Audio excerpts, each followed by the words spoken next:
Bonjour mesdames et messieurs.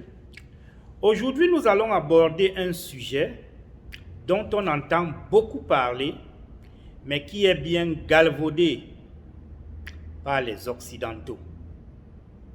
Il s'agit des droits de l'homme.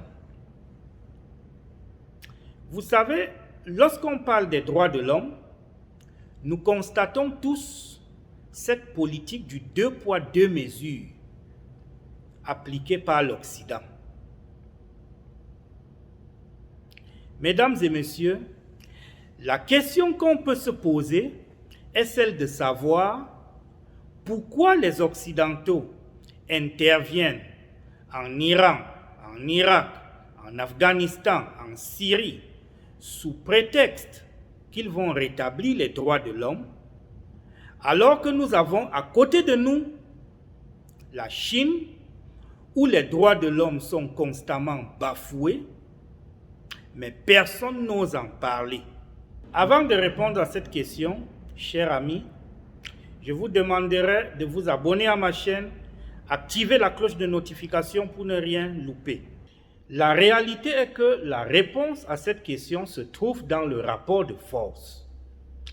Lequel rapport de force se traduit en un seul langage. Est-ce que tu possèdes l'arme nucléaire? Si la réponse est non, alors ils viendront foutre le bordel chez toi. Si la réponse est oui, alors personne n'osera s'attaquer, de peur de subir les représailles bien disproportionnées. Et c'est pour cette raison que les Occidentaux n'osent pas dénoncer le bafouement des droits de l'homme en Chine.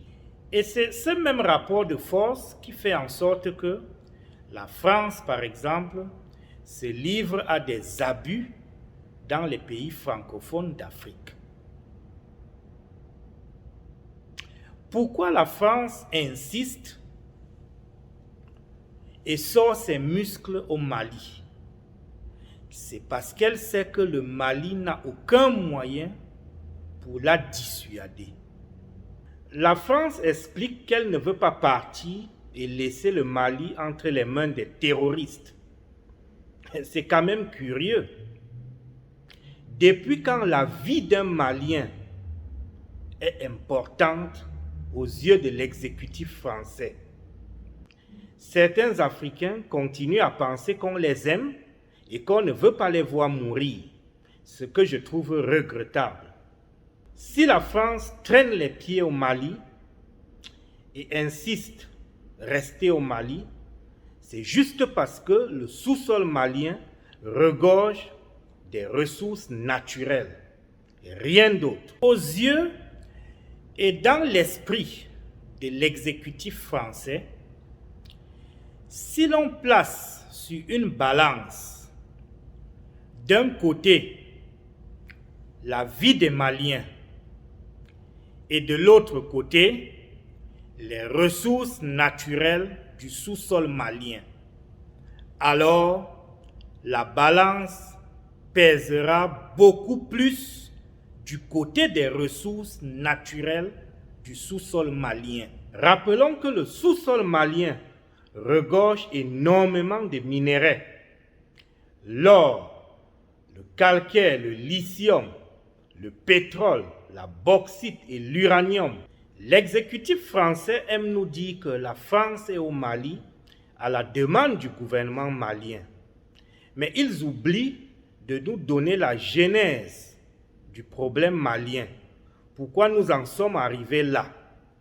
Nous savons tous les accointances qu'il y avait entre l'exécutif français et le défunt président Ibrahim Boubacar Keïta, paix à son âme.